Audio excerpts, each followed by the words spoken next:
Yevhen Bryksin, Deputy Chief of CERT Ukraine, who is going to tell us about technical analysis of these large-scale attacks. Please welcome with nice applause.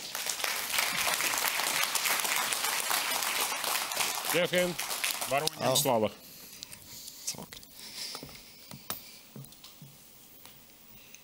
Greetings. Good day, everyone. Thank you for inviting us to this conference and to give us opportunity to speak and share with you our experience in investigating and responding to cyber incidents during the wartime. At this point, in the second year of war, we can 100% certainty say that the cyberspace operations are an essential component of the kinetic war.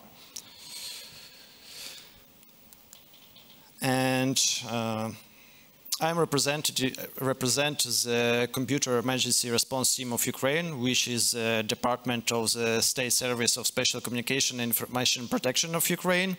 And also in this big state service, we have other units that provide cybersecurity services. So our state service provides a full list of cybersecurity services for government organization, for military, for commercial.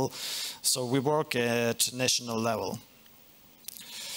And let's go to see the numbers, which will describe the situation in Ukraine in 2022 and 2023. So some statistics.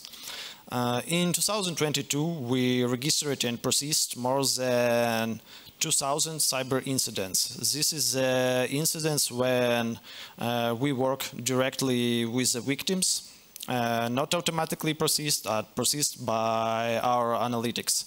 And in 2022, the half of these incidents, like more than 1,000, was with high level and critical level of severity.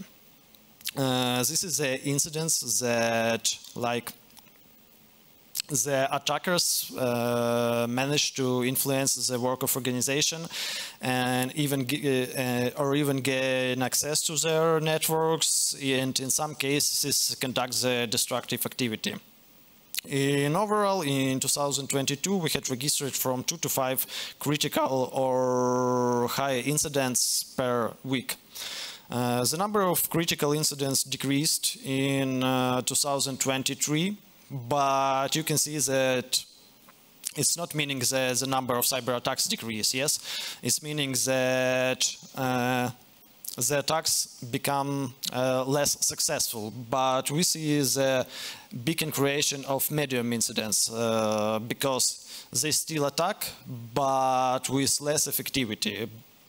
We think that it's because we can improve our processes for providing cybersecurity services to the victims, and we improve internal communication inside the country, and also improve external communication with our partners for reacting to the incidents.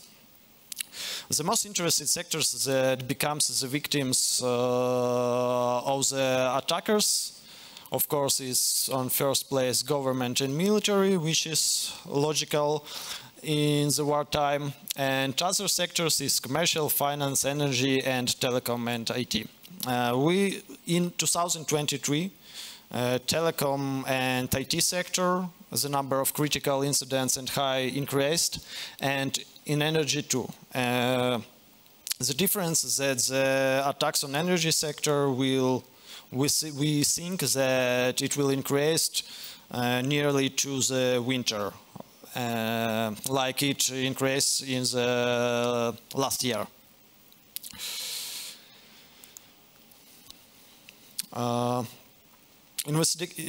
During the investigation of these thousands of incidents, we tracked the 81 different malicious activities, some of which we relate to the concrete actors. And in last years, there was 81 activity with tracks.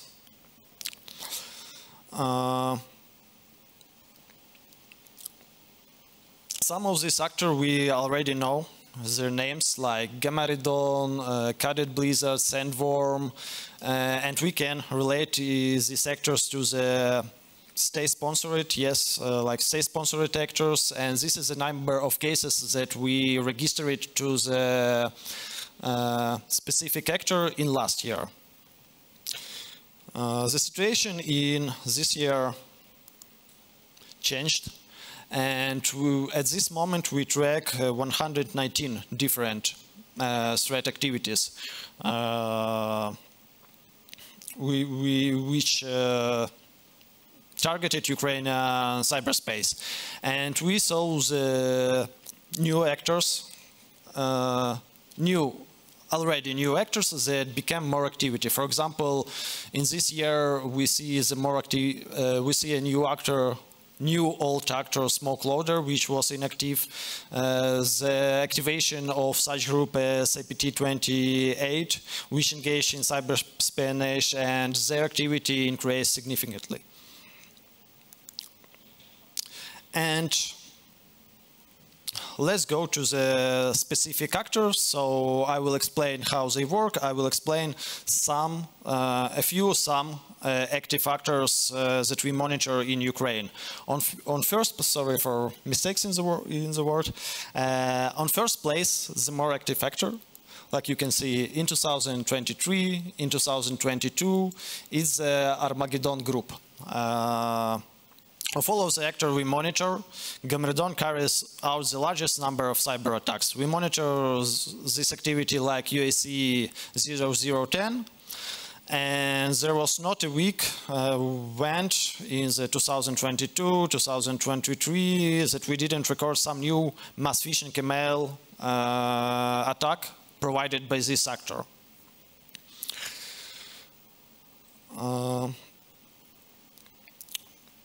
This is the most persistent cyber threat in Ukrainian cyberspace. The main task of this group is cyber espionage against the security and defense forces of Ukraine. And as we see, in this year, they have a special interest in law enforcement organization. So they targeted like main law enforcement, local law enforcement. They search the documents, they search the accesses to emails of these of employees of these organizations.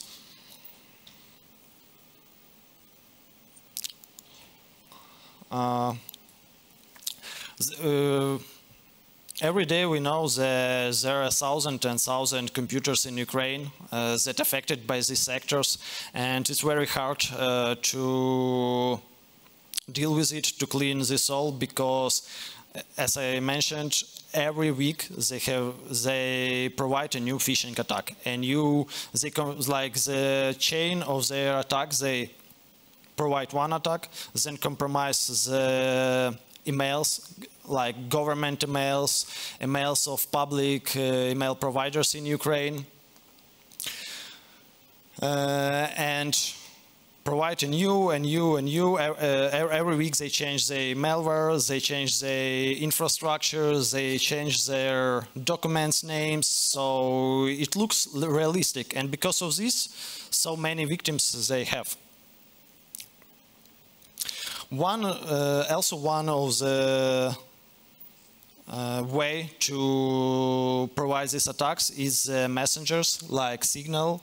This is like a simple every week mailing phishing attack where they attach the files with data, for example, that have phishing documents included, malicious macros, and then for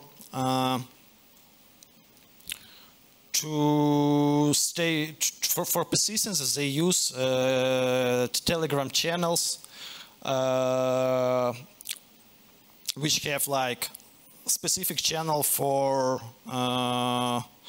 getting C2 IP address, and then they can change these IP addresses a few times a day. So I explain this later. Also, messengers like Signal, WhatsApp, this is a part of phishing of malware spreading. I need to assume that the phishing emails are always well crafted. They use topics that related to the specific organization. For example, if they are sent phishing or malware to military organizations, they use topics of interest to the military organization. If they send to the law enforcement, they use law enforcement, and also they use related compromised mails account. Like, for example, if they used to conduct a phishing attack on military, they will use some compromised military accounts or compromised signal accounts sessions. And also here one example of how they provide information about IPs via the Telegram.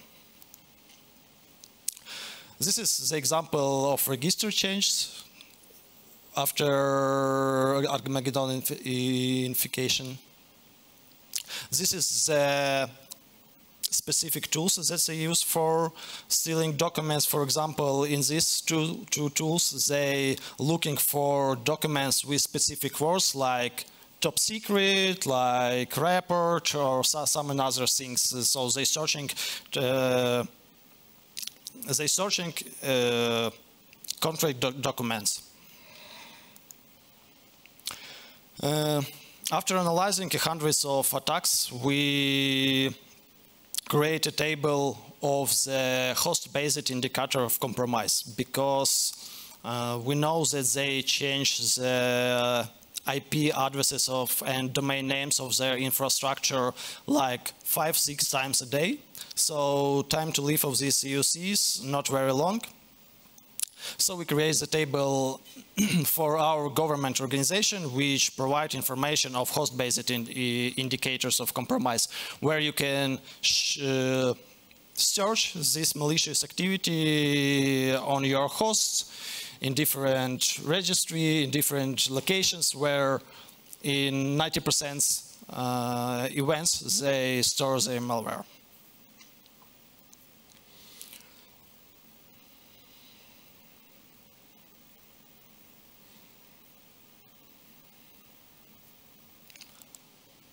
Second, not so regular but most destructive group that carried out the most destructive cyber attacks on Ukrainian organization.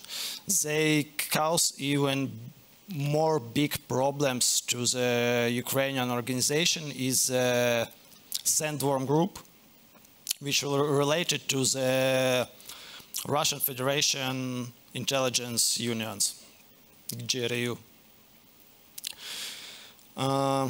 Interesting facts that they start acting before the full-scale war and acting for these days, and their TTPs not changed a lot.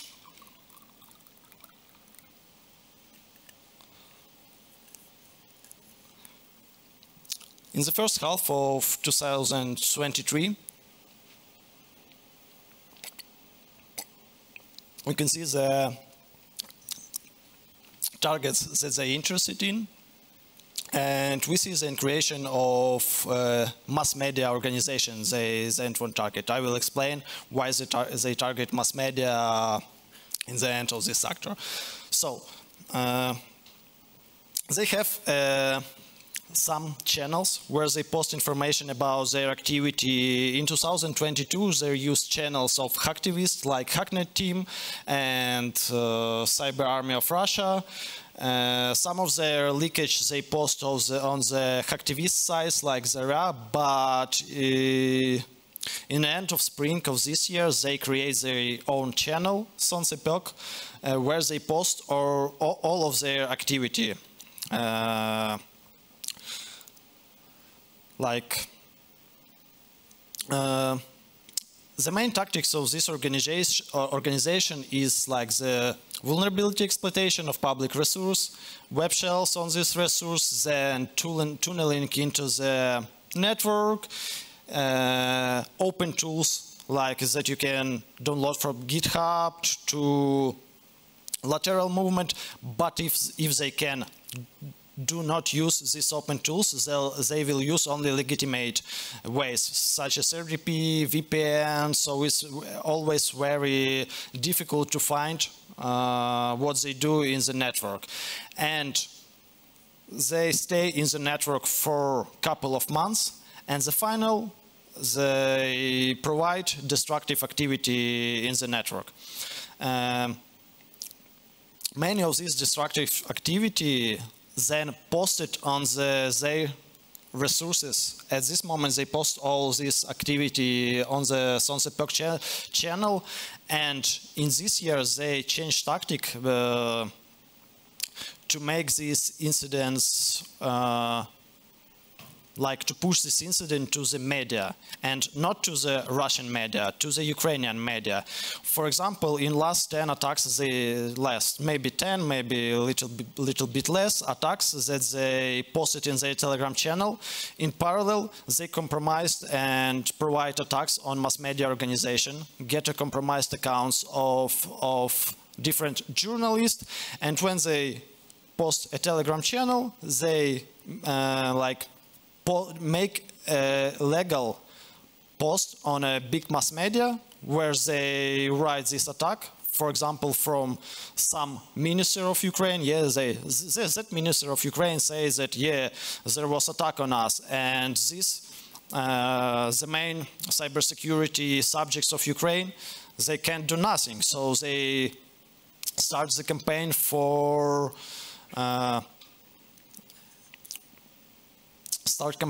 to make fake news about the cybersecurity subjects that we can do nothing. Because of this, we see this in creation of the attack on mass media.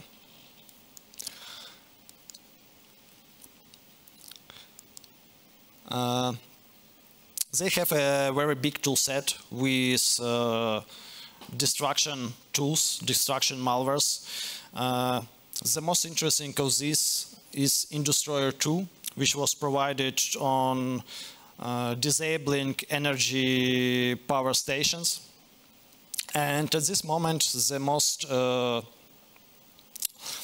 common malware that they use for destructive attacks is RORBAT, the bad script that runs legitimate Windows utility as delete. A little bit words about Indestroyer 2. It was very sophisticated malware.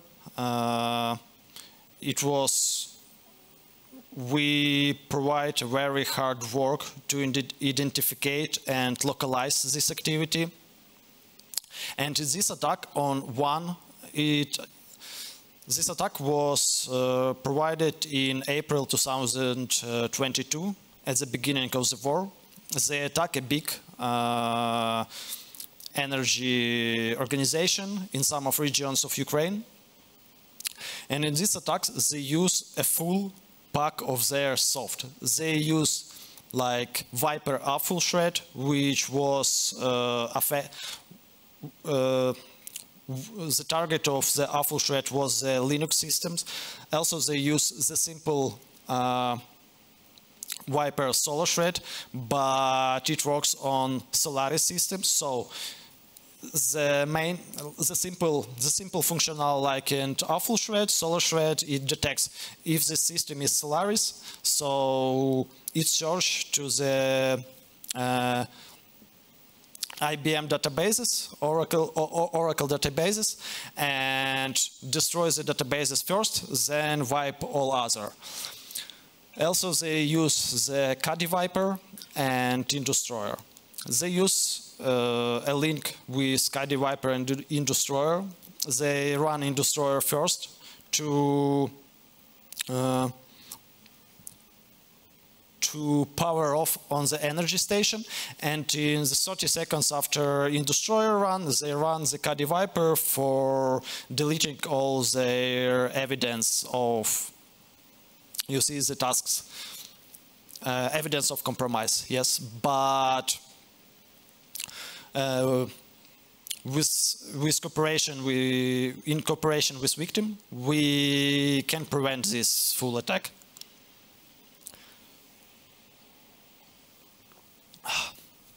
Sorry. One of the actors that was Sandworm is, yeah, to finalize, Sandworm is very dangerous and very strong threat actor. It causes the most problem if we can compare with other actors. Other one actors also who provides cyber espionage, they was not very active in 2022, but in this year they increased the activity, and most of their tactics is particular data exfiltration. In the first quarter of 2023, it's possible to highlight that the fact that a number of the web resources, primarily the different mail services that they compromised, is like hundreds different web resources. Their main TTPs is the usage of the different CVEs and to send phishing emails with these different exploits. For example, they use a zero-day vulnerability that Microsoft published in the beginning of this year. If you remember, before like the Microsoft published about this CVE, so they use this zero-day like 2 or 3 months before Microsoft locates this vulnerability. For example, the vulnerability that was published for the RunCube a week ago, September 22 was published proof of concept. September 23, we detect the new phishing attack provided by these guys on the RunCube services of government organization of Ukraine. Also, we see in some cases that they provide attack on other government organization in other countries, and from these emails they attack Ukrainian organization. For example, in this case, we found a code of the Iranian embassy in Albania that was used for attacks on Ukrainian government. So other like diplomatic institution of other countries around the world also is the target of this group. Other actors that we can't relate to any state-sponsored actors is also provide cyber espionage. They like this activity we're tracking with the so many different phishing campaigns to steal credentials for emails. They create like any Google, Zimbra, Ministry of Defense of Ukraine, Ministry of Economy of Ukraine, public mail services, and so many phishing pages every day. Also, many interesting cases where cyber actors, for example, activity UAIC 142, it's targeted Ukrainian military systems, like also phishing pages, stealing after some of other actors, maybe we think, steal the legal document. They modify the legal document that like to create, like to delete a legal link and post the illegal link. And then send this legal document from legal compromised emails to the targeted victim, yes? This is, for example, the chain of attack on the Ukrainian military system that publish it on our website, where they steal a legal document, modify it, create a phishing resource, and send to a big amount of targeted people. Even they create fake apps and post it on Google Play. And for example, this app was active for a couple of days, but we see the numbers of uploads not very big. Other interesting things that in this year, from the May, we detect the group. I think you all know this group that was inactive for 2 years. This is a smoke loader group. It's financial motivated group. They begin their activity in 2013 with usage of Zeus banking Trojan, maybe Zeus malware, maybe you know. And they was active in Ukraine to beginning of 2021. Then we not hear nothing about them. And in May, they conduct a first cyber attack with their smoke loader malware. And now, like from the middle of the summer, it's like pandemic in Ukraine. They acting like the Gamaredon. They try to create a new phishing campaign every week. Every week they change their names of their malware types, they change the infrastructure, and they have a big impact because their motivation is to steal money. And we have some correlation between, for example, attacks on the agro sector of Ukraine and attacks of this guy also on agro sector of Ukraine, where they stole a big amounts of money.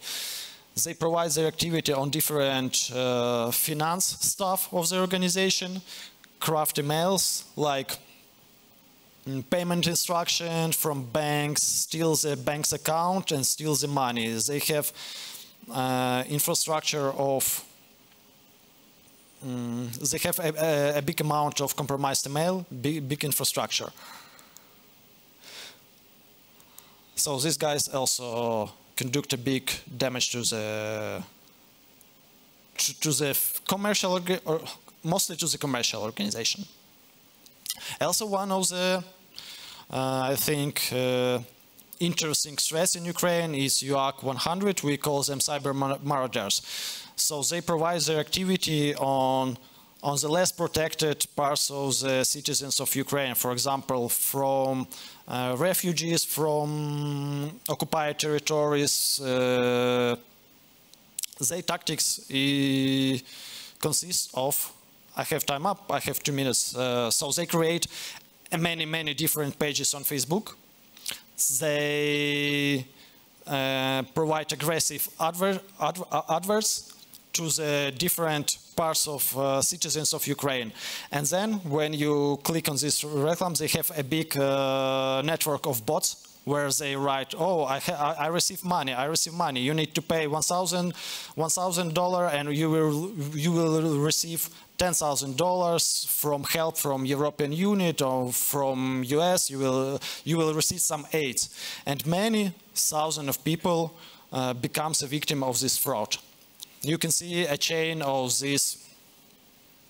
You click on the Facebook link that links you to the site that mimics Ministry of Social Politics. Then you go to the other site, you fill your credit cards, and problem here is that this is via Facebook targets like the most unprotected parts of citizens, and there becomes a victims of this phishing.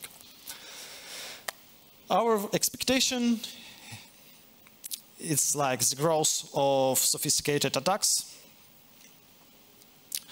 We see that on the second year of war, one of their main target is cyber espionage, more complex attacks and tool set like in Destroyer, like other tools that they provide, like tools for stealing specific documents in gamma ray dawn activities. More people involved in this activity in cyberspace. Like I said, we don't see smoke loader signs since 2021, and in the middle of 2023 they start acting, and still a big amount of money. We expect the number of cyber attacks will be grow during the escalation, and the damage from cyber attacks is enormous, is a political, informational and financial component. Thank you for your attention. I want to mention that during the investigation of such much incident, we have a lot of information about this different threat activity, about these sectors, about their toolset, about their tactics, and we are happy to share this information with our partners, and also we are ready to receive information from our partners to have a more vision about threats that targeted Ukrainian cyberspace. Thank you for your attention.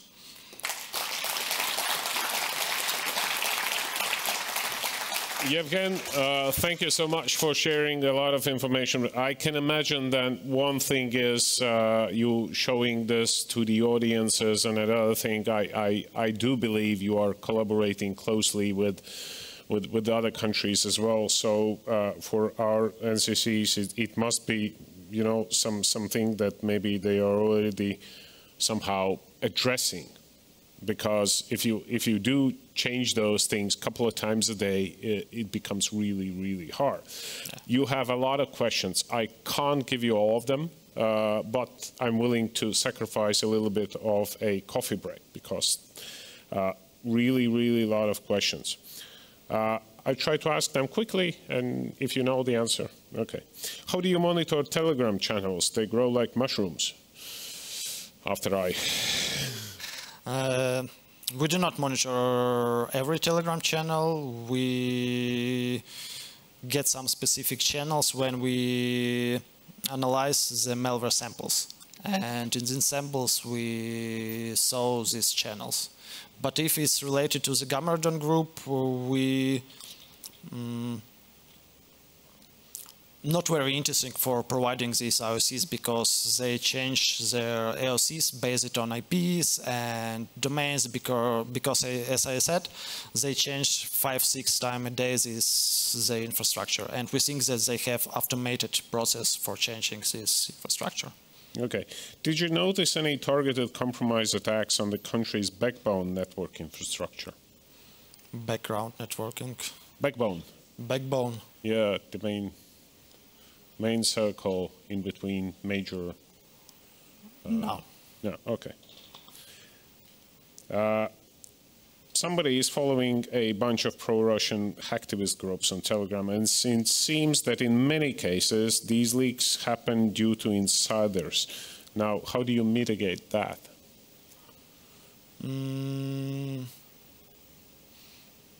I can't give a full answer on this question, but as I said, this is all leaked information. The first point of compromission in 90%, I think it will be the compromise of public web resources. Okay, so from what I saw, so in Latvia, since there are only 2 million Latvian speakers, in many cases citizens are more or less protected because the Latvian language in these emails is so bad, like we can immediately tell it's a fake. Now in Ukraine, is it like still something in Russian, or it's Ukrainian language and it's rather good? In like phishing emails, yes. Yes. Yeah, in most cases they use Ukrainian language because the language of official mailing is Ukrainian. So they use Ukrainian language, but often they make some mistakes. For example, they change the Ukrainian letter with Russian letter, and the people who know, he will see quickly that something bad. But mostly people, they do not take attention, do not give attention to these mistakes and open these mails. Yeah. So. In case Microsoft will limit its services in Russia, do you think that could decrease warfare capabilities? Or it will not I change? don't know. Yes, I don't know what will be. Okay, good one. And the last one, starting from last month, NATO military learning management systems, LIS, were attacked in some of the NATO organizations. So do you also see that and military organizations in general, or it's a constant trend? Like the same attack in Ukraine, like attack on NATO? Yep. No, I can't answer this question. Okay. Sorry. Anybody in the hall has the question? Do you want to raise a hand and maybe ask one? Yes, there is. Please bring the microphone there. So we really are a little bit short of time, but I think this is quite valuable. Sorry, I will be quick. Hello, my name is Paweł Srokosz. I'm from CERT.LV from Poland. And my question is regarding the last slides. What is your experience with Facebook and Google according to these advertisements? Because we have also the same problem. It's a difficult experience, yes, because we try to make a direct channel with Facebook to block this activity immediately, but it's very hard. So at this moment we try to block the final phishing resources, which where the victim need to fill their credit card data or pay the money to the fraud hackers. But in Facebook we set reports on these pages, but they can like look for these wrappers for a couple of days, but as I said, this adverse is very aggressive, so the time to live of this fake page on Facebook is like less than a week. They create this page, send adverse to a couple of thousand of people, and then destroy this, delete these pages. So it's a difficult question, yeah. So it's a problem for us. Okay. Thank you, Yevhen. Thank you for your time.